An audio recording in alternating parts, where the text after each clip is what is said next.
Welcome to the Lock Sportscast, your weekly source for Locksport news and sometimes interviews. This is episode 56, recorded June 25th, 2021. I'm your host, Charles Grant. In today's episode, learning lockpicking in college, EVVA Dual Gut Key, the Bosnianbill Situation, key blank history, an Emhart Club, first pick of the Muel, Martin Newton's new Rotary disc pick, new book by Dave McOmie, lockpicking criminals, sales, and giveaways.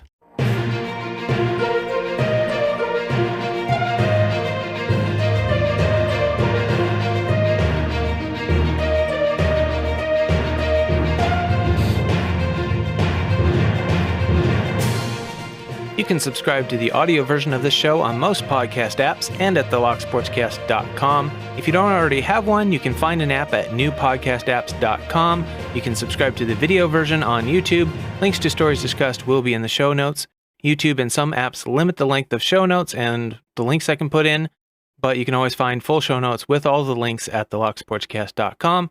You can find video clips of some of the stories discussed on our Clips YouTube channel. Link will be in the show notes. Start off with some announcements as usual. First off, I'm recording this early due to my work schedule, so if you sent me information and it's not in this episode, I may still cover it next week. It just takes me some time to get all the information and links together so that I can give a decent presenting of the issue or story. So I have to start well before I actually record. So I apologize if I missed your story this week. I want to say thanks to Starry Lock for sharing the Lock Sportscast Clips channel on his Shoutout Monday last week. I really appreciate it, but I do also feel a little bit guilty because there are a lot of other new channels that could probably use his shoutout. So thank you, though. I appreciate it. Also, congrats to the winners of my giveaway for April and May. I forgot to announce them last week. Those winners of the actual draw were Panda-Frog and Pocket Woman, but both have donated their locks to another lock sporter. Panda-Frog had his sent to Dusty and Windy, and Pocket Woman had hers sent to Chris Capoon. Very kind of you both, and a good demonstration of the spirit of this community. I wanted to quick go over my internal giveaway sharing rules, just in case some of you were wondering why a giveaway you sent to me might not have been shared. I will share a giveaway if it's shared with me by the host, or if the rules or video ask for the giveaway to be shared explicitly, share this on Twitter or share this with your, whatever. If it's in the rules to share it, I will understand that to be a public giveaway. I may not share it if I don't have one of those criteria filled, and I definitely won't share it if those two aren't satisfied and the host says anything implying that this is a thank you to subscribers or viewers.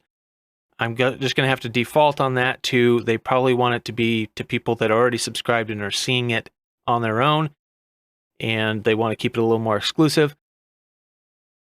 It's just a thing I have because I know some people don't want their giveaway shared publicly. So if you want a giveaway shared, share it with me directly. If you have somebody else's giveaway that you want shared, ask them to share it with me or share it with me and then ask them to give me permission. I don't really have time to keep reaching out to everybody trying to find their contact information, reach out to them to ask for permission, so I probably won't. I apologize, but I do have to limit the amount of time I spend on this podcast a little bit. Also, the Lock Sportscast has been registered for the People's Choice Podcast Awards in the Hobbies category. It looks like they will begin voting July 1st. To be clear, I don't expect to win, but I would appreciate if you would go to podcastawards.com and vote for the Lock Sportscast. It's podcastawards.com. I don't have a big enough audience to realistically compete in that category, but I'm really interested in how they run the system for ideas on how to improve the Locky Awards that I'm doing. So anyway, and it'd be interesting to see just how far I can get with a small audience, but I don't expect to actually win. But I still would appreciate the votes and feedback on how their system works. So thank you in advance. Also, on the subject of the Locky Awards, I put out the idea of a art contest last week for a new logo for the Locky Awards. I have had absolutely zero interest expressed in taking part in that. I will probably still post it to social media and see if anybody there has any interest. But at this point, it looks like it's probably a dud idea and won't go anywhere. I'll keep posted if it does. In corrections and additions, I just wanted to say I apologize for always mispronouncing everybody's names. It's something I'm endeavoring to do better.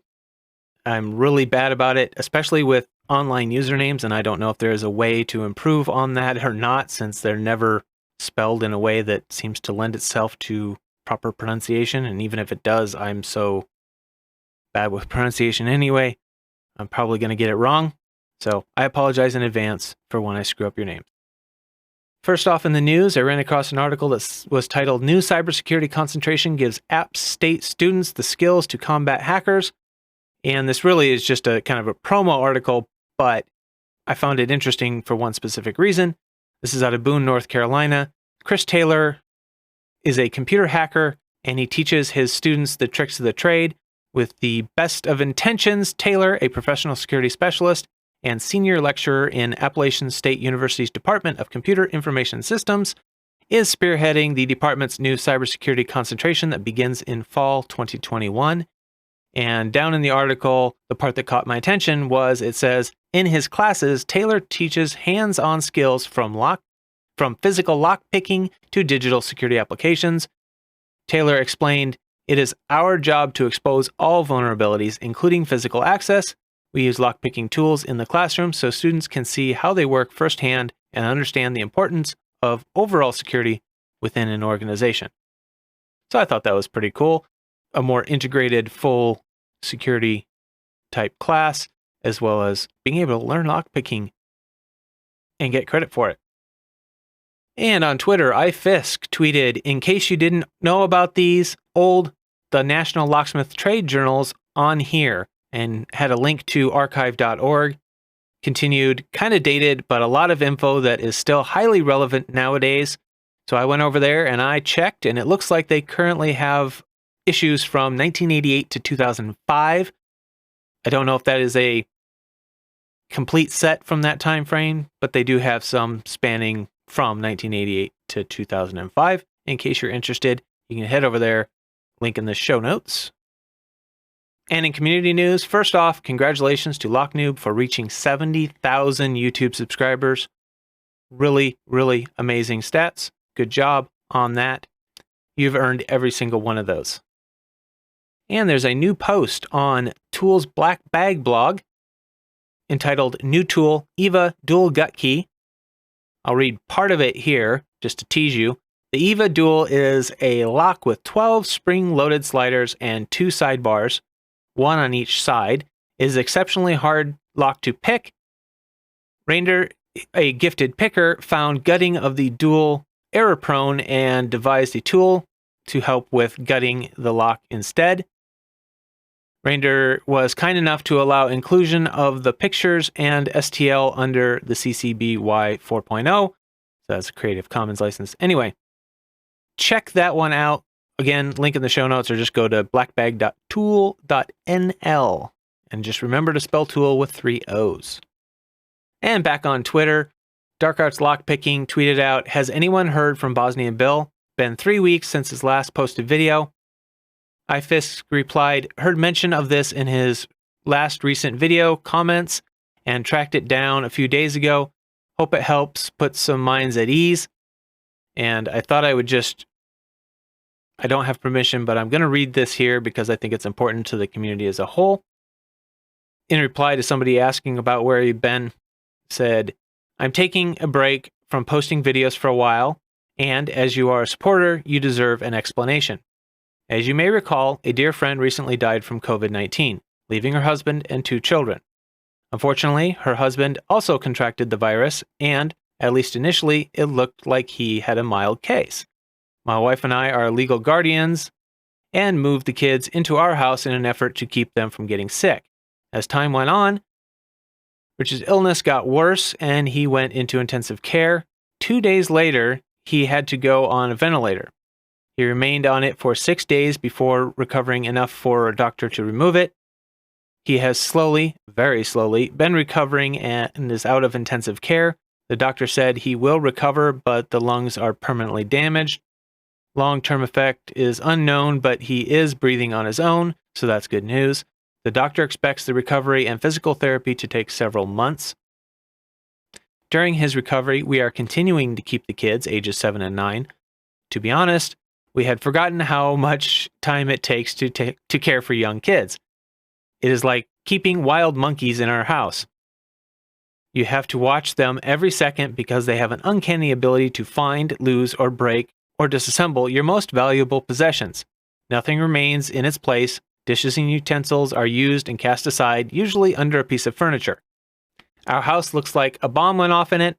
Organization is a distant memory. Keeping young children clean is also impossible because their hands and skin seem to exude this substance that they smear onto every surface. They require assistance for everything from waking up to getting dressed, bathed, fed, and shuffled to wherever you've managed to con into taking them, usually school. While they are gone, you sit around waiting for a phone call telling you that they set something on fire, and you find yourself wishing they'd come home so you can watch them. Our peaceful lives have changed with the introduction of these two children, but we wouldn't trade the experience for anything. Despite the challenges, they are truly a joy to have around. Still, if I win the lottery, I'm going to hire about 4 housekeepers full-time to help Holly and I keep up with them. And therein lies the problem. Time. Something has to give, and making 4 videos a week is something I simply can't do while these kids are with us. I apologize for that, but I will try to post the occasional video as I find time. So for all of those of you who might have been wondering how things were going with Bill, that is the current situation.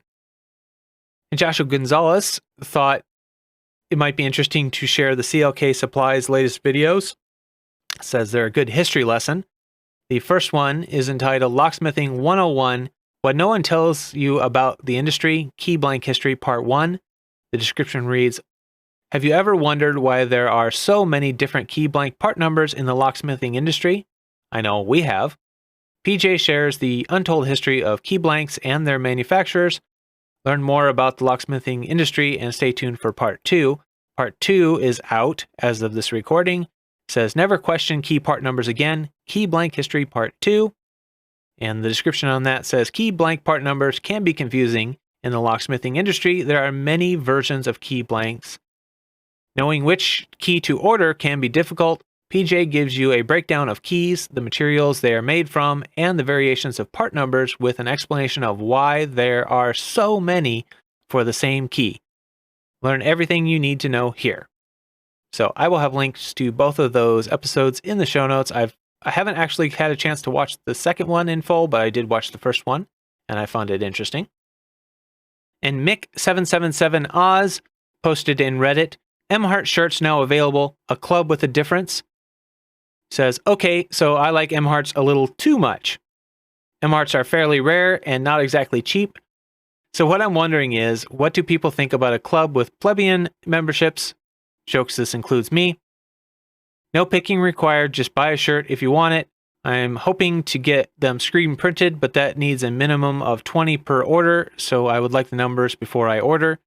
Shirts would be about $65 Australian, I think that is, or $48.63 US or 40.97 euro as of the 20th of June, including international shipping. Sadly, shipping is 21 Australian. Maybe this could be improved with bulk shipment. If I can sell a screen print run, there's a giveaway in it.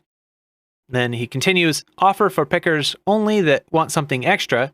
If you post proof of picking an Emhart, and don't mind spending a little more, you can get a customized shirt. It will have the core on the sleeve turned like it's been picked, and you can get custom artwork, example, your name above the lock face or your logo. Just send the artwork to me as one-offs, and because they will be direct to garment printing with no multiple prints discount, these will be 82 Australian. Again, this is including international shipping. And this is barely more than my cost, he says. It can be a standard club for pickers only if people would rather. The pictures are the first test print, so there are a few improvements to be made, namely in the line weight and on the lock face and hatching on the tensioner. And I might change the bidding for a better cutaway image. Also, I'm offering an option of an STL file with each shirt purchase. So if you have a lock with no key, you can give me your lock's pinning details. I'll send you a 3D model of your key. Please note, I still have to do test print myself, and I only have the 551 L2 keyway modeled so far, but this might be a way to replace keys for some of those in Locksport. So anyway, interesting. You can go check that out on the Reddit. Again, link in the show notes. Tsiolkovsky finished the 5-part Spherical Cow series that I mentioned in a previous episode. The test was to see if the orientation of the lock made picking more or less difficult. In a tweet, he said, "So it's the final part of the Spherical Cow project, and it's been interesting Locksport adventure. Be really interesting to see if these can be repeated by others." The video is TSL 195, Project Spherical Cow Part 5 Conclusions. So if you've been following the series, you've already seen this, but if you haven't, then you can go check it out. The description reads, "Welcome to Project Spherical Cow, which is designed to test in the coming weeks if lock orientation really does matter. If you've been watching, then you'll have seen that I've now picked it in 8 positions. Yeah, I'm counting 0 and 360 as one position. So what have I learned?" And you'll have to watch the video to find out. Mr. Black Magic has made what he thinks is the first video picking of the Muel lock. Plus, he uses a lock cam to demonstrate how the lock and its 8 levers function. You can check that out on his channel, video 46. Muel 8 levers with false gates, public first picked, gutted and explained, plus lock cam. It says it's French lock with a similar design to the Picard VAK. It's an interesting lock. It's very different from other lock designs. It's an 8-lever lock, but you push the key in to actuate the levers. It looks like a push key style key, and it actuates the levers, which causes the mechanism to be able to push back and engage. I really can't explain it on this podcast, so you should check out the video. And if you want to know more about these locks, you can check out a video, Muel High Security French Locks, 120 Years of Security by Locksmith, which I will also link in the show notes. And the description on that is simply presentation of several Muel locks dating back to the early 1900s. So anyway, really interesting, and I do recommend you check both of those videos out. But that's bias on my part because I love all these interesting novel mechanisms. And Pocket Woman shared with me a video from PacLock. She said, "Just came across this video from PacLock showing how to repin their UCS U-pin cylinders. It also shows how to search their site for the key bidding using a unique key code stamped on the key, an indirect bidding code basically. Thought you might find this interesting." And the video is how to pin your UCS U-pin cylinder. It says, "Watch PacPrez explain how simple it is to expand your UCS system. In just a matter of minutes, you can learn how to expand your UCS system whenever you need to. Get your unique pinning order at paclock.com/UCS/start.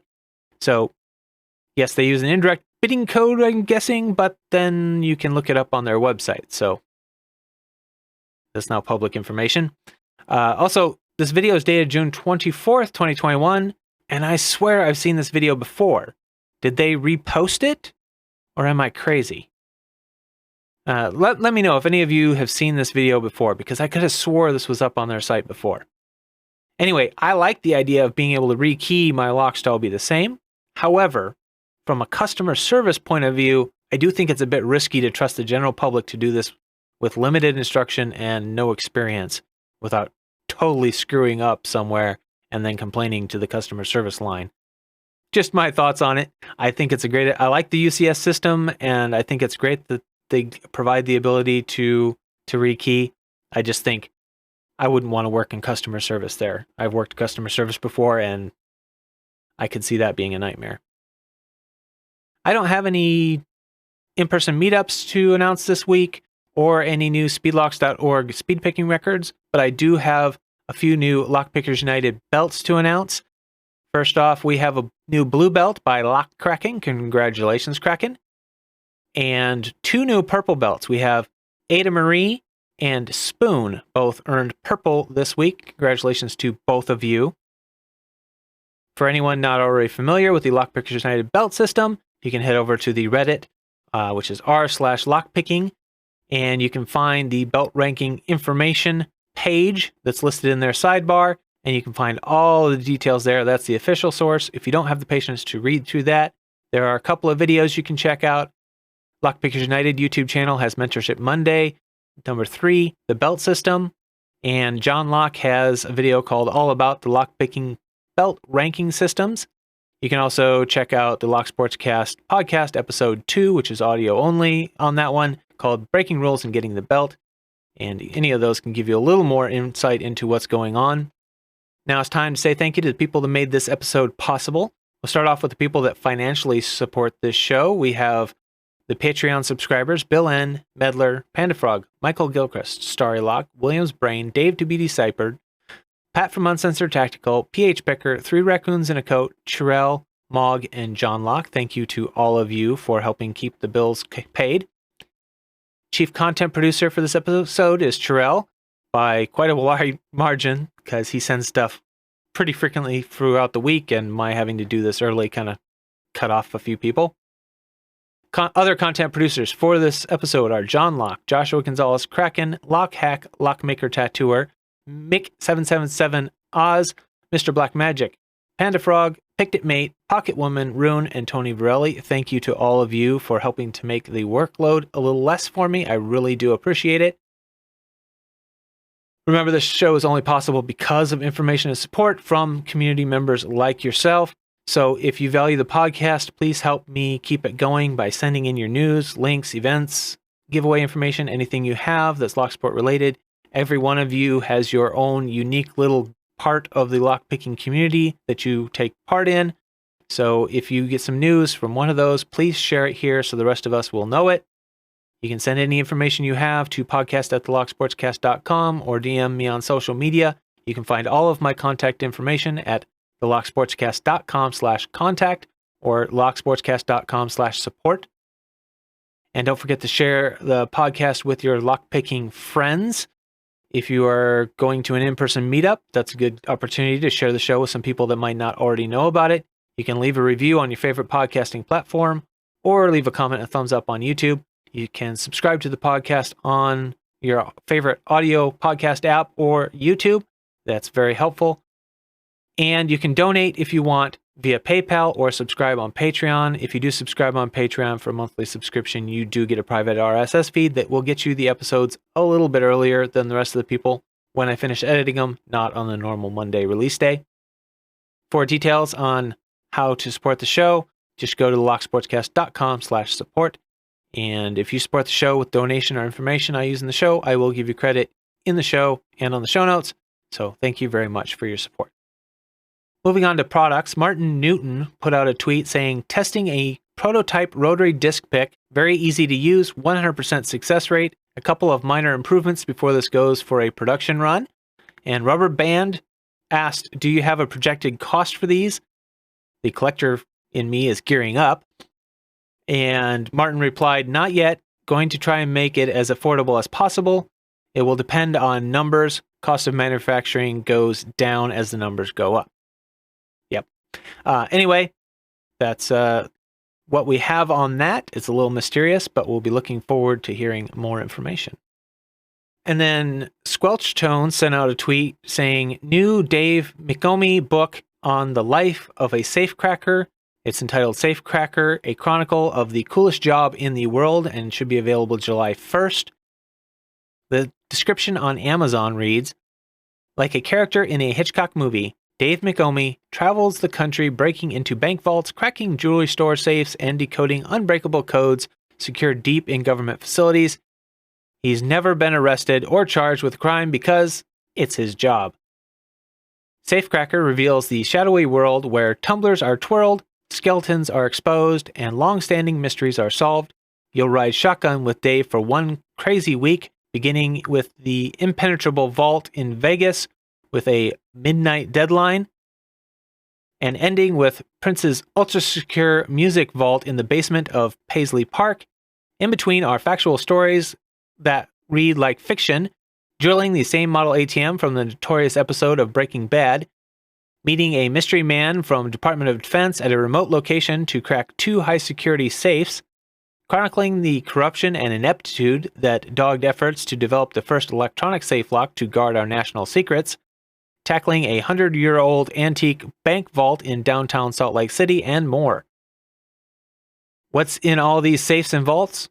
Gold and silver, drugs and cash, guns and ammo, family heirlooms, and X-rated paraphernalia, and a few secrets that should have remained secret. Shh.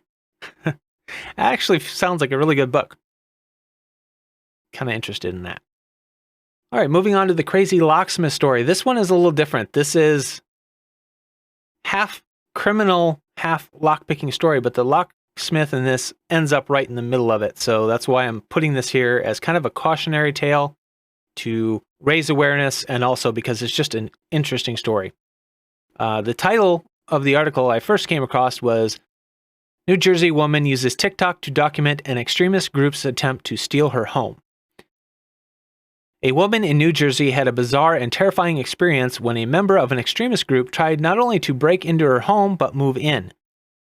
Shanetta posted on TikTok multiple updates to the story after purchasing her house in February. She had not moved into her new place as it was being renovated. The story began when she received threatening letters from a sovereign citizens group who claimed ownership of her new house.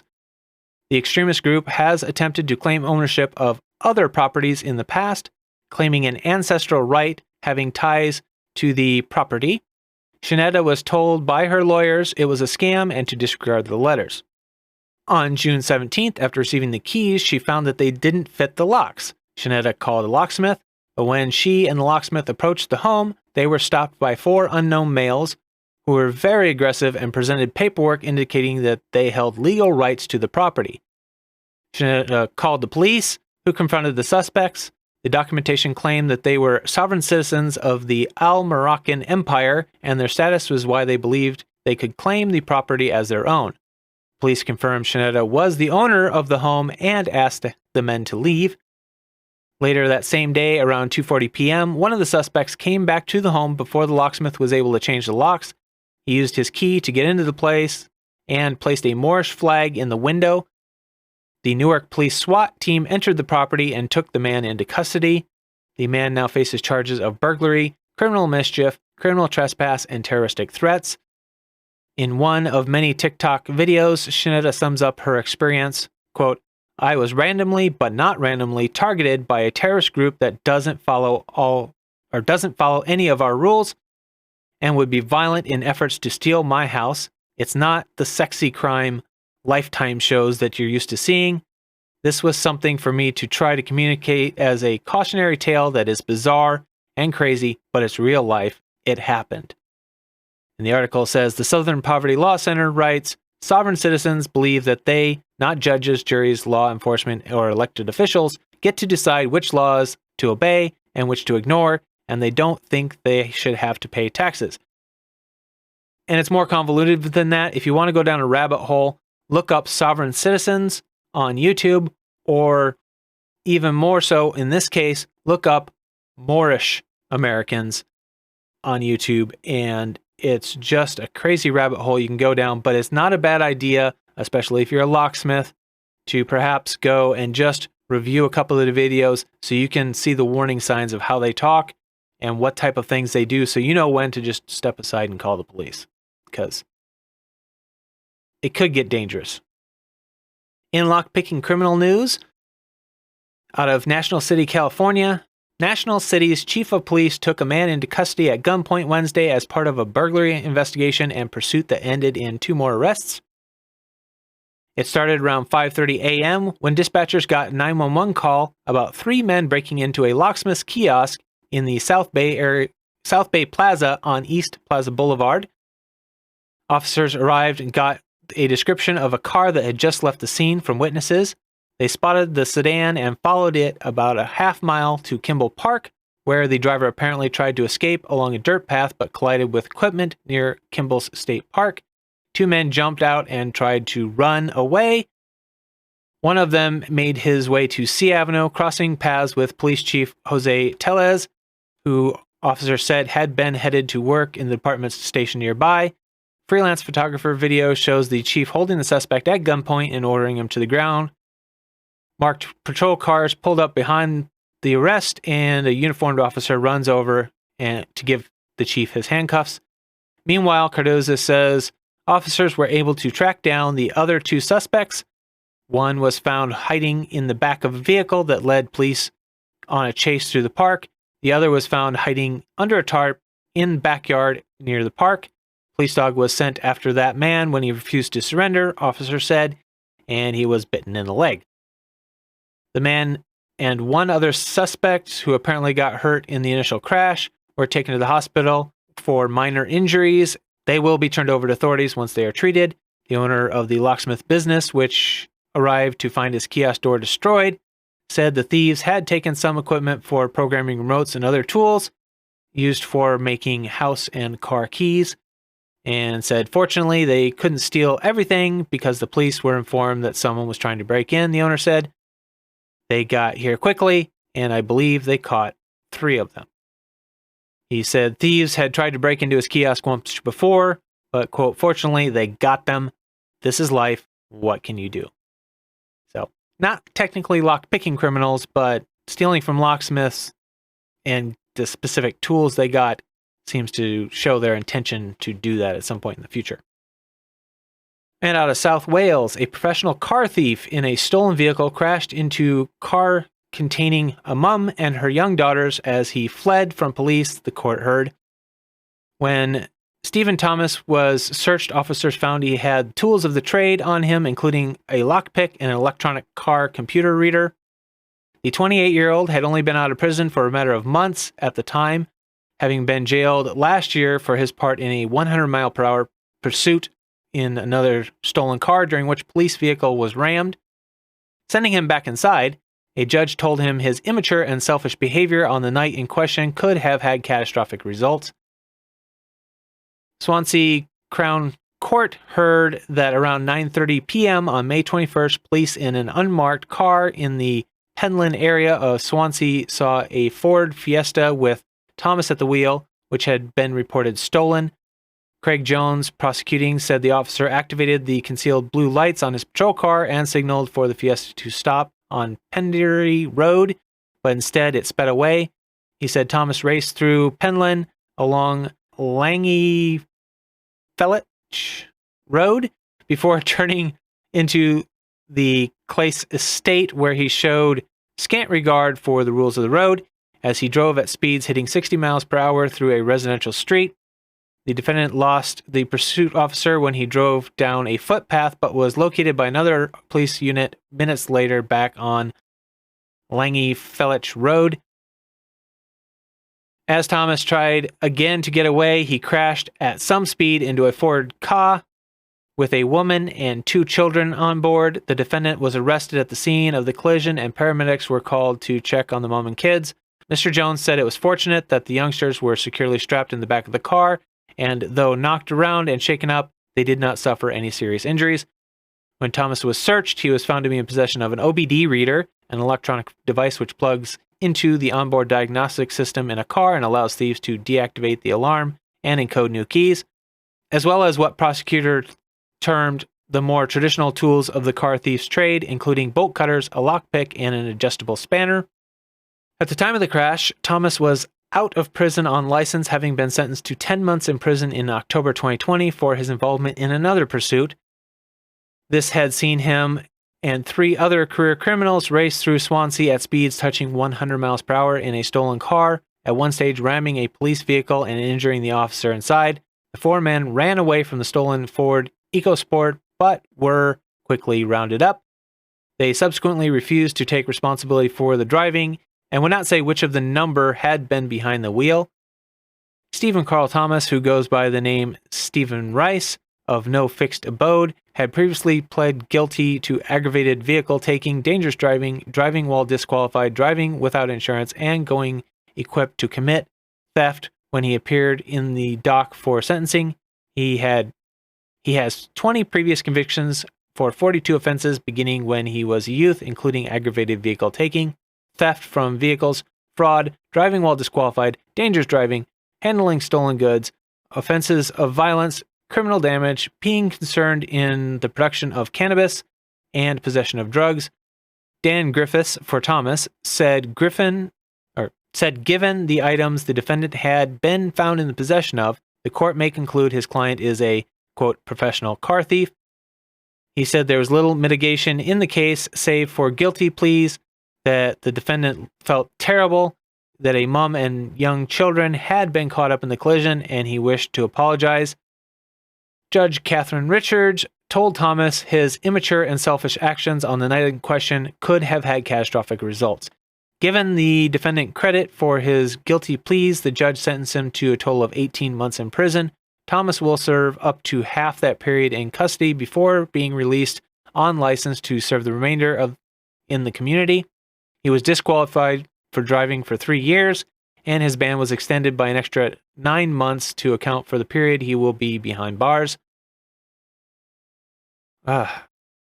Certainly appears to be a career criminal there. That's a lot of history. So, well, we can hope he will straighten out when he's released next time.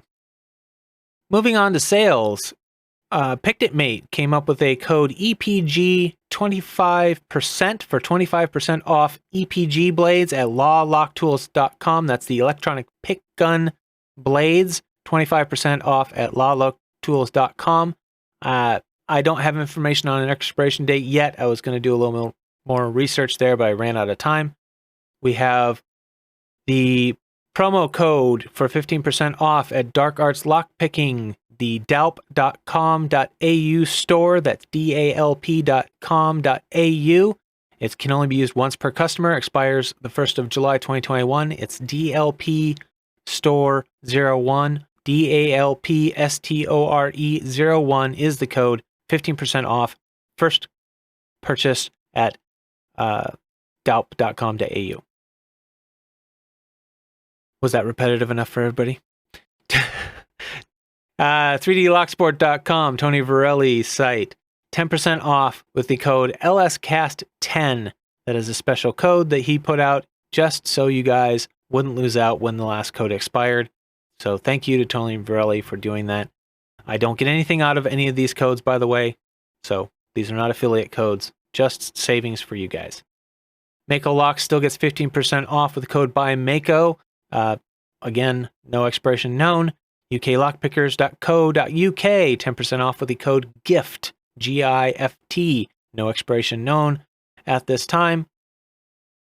Giveaways. Lock Hack's still running the Picking for Good 2021 giveaway / fundraiser that ends June 30th. So if you're listening to this early, you still have time to donate or follow the other options to get in the giveaway for that. Jon Lock still having his 100 subscriber celebration giveaway, hashtag JonLock100. You can listen to last episode or go to his video, which will be linked in the show notes. It's 100 subscriber celebration giveaway, hashtag JonLock100, and it ends July 11th. kraKen, Lock kraKen, having his hashtag kraKen June 21 giveaway, runs to the end of the month, so you still have a little bit of time there. And that one's pretty simple. Give the story of your username while you pick a lock, or if it's your username is your name, just pick a lock and use the hashtag kraKen June 21. Lockmaker Tattooer, his giveaway also running to the end of the month, to June 30th. Hashtag LMT June 21 Maker Giveaway, giving away a custom-made dimple flag. And you can go to his website, or you can go to his YouTube channel to get the details on that. Roon picks a challenge lock, and he gives away the challenge lock he picked last week in his Saturday giveaways. So you can go check that out and on his channel, which will be linked in the show notes. Panda-Frog, his June 2021 giveaway is still running through the end of the month. So check out his English 191 video, lockpicking giveaway drawing, hashtag Panda-Frog21 May, and rules for the hashtag Panda-Frog21 June giveaway. So go check that out. CLK Supplies has their hashtag LockBoss giveaway, and that runs every week. Lots of good prizes. There'll be a link in the show notes to the page that gives you information on how to enter that. I'm still running my monthly giveaway for a PacLock 100A with my custom logo on it, or a $20 gift code to hooligankeys.com. You can find out how to enter that at locksportscast.com/giveaway for all the rules. But basically, really simply, cut and chase. You supply me with information I can use in the podcast. You get an entry for every bit of information that you supply that I use, and in one entry for every episode that it's used in. Also, share the podcast online. If you tag me in it, if I find out about it, I will give you an entry. Easiest way, tag me with my social media handle in whatever venue you happen to share it in, and then I will get you an entry. Remember to send me any information you have that's Locksport related, even if you don't think it's important. It might just be the bit of information that I need. If not, no harm done. Remember to subscribe to the podcast or the YouTube channel, whichever is your favorite way of doing it, or both. That's fine with me. Thank you for all of your continued support, all the information you send in every week. For those of you that donate and subscribe on Patreon, I really appreciate all the support. So thank you, and remember to keep it legal.